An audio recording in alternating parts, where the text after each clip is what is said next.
Disrespect rarely announces itself. It enters through tone, through implication, through subtle dismissal. A look, a remark, a shift in attitude. Control is tested immediately. Most people assume disrespect demands response, correction, defense, assertion. That assumption is the trap. The moment you react emotionally, authority has already moved. Disrespect operates by creating urgency. Say something now. Restore balance now. Reclaim status now. This pressure is not about fairness. It is about tempo. When you rush to respond, you accept the other person's pace.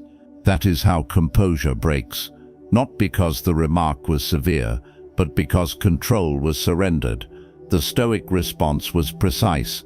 They did not deny disrespect. They refused to be reorganized by it. They understood a crucial distinction. Disrespect is external. Loss of control is internal. Only one is optional. When faced with disrespect, the disciplined mind does not ask, "How do I respond?" It asks, "What position do I refuse to leave?" This question restores authority. Emotion may rise, impulse may surge, the urge to correct may feel justified. Behavior remains anchored. This is not passivity, it is containment. You allow the moment to reveal itself, without donating your stability to it. Most disrespect dissolves when it finds no emotional surface, and when it does not, control still remains yours. If disrespect repeatedly pulls you into reaction, the issue is not tolerance, it is the absence of a clear internal boundary. In the next phase, we will examine how firmness is maintained without confrontation or submission, and how composure is preserved without aggression or display. Disrespect gains influence only when it redirects authority. It does not overpower you, it invites you to leave your position. This is the mechanism. A remark lands, attention shifts outward, emotion accelerates, the mind begins tracking the other person, their tone, their intent, their status. In that moment, self-reference weakens. You stop operating from structure and start responding to stimulus. This is where control slips. Disrespect works by collapsing distance. It feels personal, immediate, close. That closeness pressures response. The faster you respond, the fewer options remain. Impulse fills the space where judgment should be. Most people try to fix this by becoming sharper. They raise their voice. They assert harder. They apply force.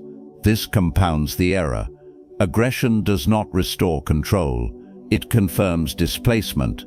The Stoic correction was internal. They widened distance, not physically, psychologically. Attention returned to position, not person. What do I permit? What do I refuse? What is non-negotiable? These questions re-anchor authority. Disrespect loses leverage when it no longer directs movement. You are not reacting to them. You are maintaining form. This is why composure frustrates provocation. There is nothing to grip. The other person may persist. They may escalate. They may retreat. None of this reorganizes you. Control is preserved, not by overpowering disrespect, but by refusing to let it set direction. In the next phase, we will define the internal boundary that protects composure and show how firmness holds without aggression, explanation, or loss of self-command. Control under disrespect depends on one thing: a boundary that does not move. Most people search for the right reply. The Stoic focus was different. They defined what they would not do. This is the boundary, not around emotion, around behavior. You may feel insulted. You may feel challenged. You may feel diminished. None of this crosses the line. The line is crossed only when action follows impulse. The boundary is set in advance. I do not raise my voice. I do not insult back. I do not explain myself under pressure. I do not react immediately. These are not techniques, they are limits. Limits remove negotiation. When disrespect appears, the mind does not debate, it refers. Emotion can surge, impulse can press, behavior remains contained. This is firmness without aggression. You are not submitting, you are not attacking, you are holding form. The boundary creates distance, not emotional distance, structural distance. Disrespect no longer feels personal, it feels external, and what is external cannot command behavior. This is why boundaries calm the mind. They reduce decision-making at the moment of pressure. The mind already knows what will not happen. That certainty stabilizes everything. In the next phase, we will apply this boundary in real interaction and show how respect is enforced without raising volume, without explanation, and without losing control. Boundaries matter only when they are tested. Disrespect arrives without warning. A remark crosses a line. A tone attempts to diminish you. This is where control usually collapses, not from weakness but from haste. Application begins with pause. When disrespect appears, you do not correct it immediately. You do not defend yourself. You do not explain intent. You hold the boundary. Silence gives the boundary space to work. Posture remains unchanged. Tone remains neutral. Attention remains internal. This communicates firmness without escalation. If speech is required, it is brief, clear, calm, final. No justification, no debate, no emotional charge. You state what will or will not happen. Then you stop. This is enforcement without aggression. Disrespect relies on reaction. Without reaction, it weakens.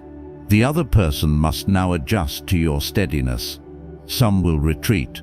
Some will test again. None will control you.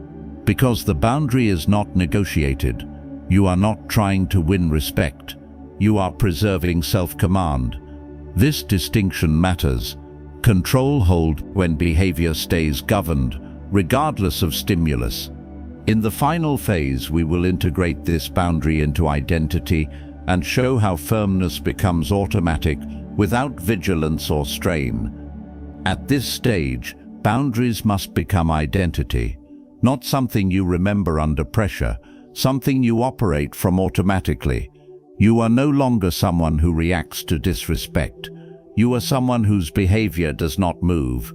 Tone may sharpen, words may cross lines, attempts to provoke may appear.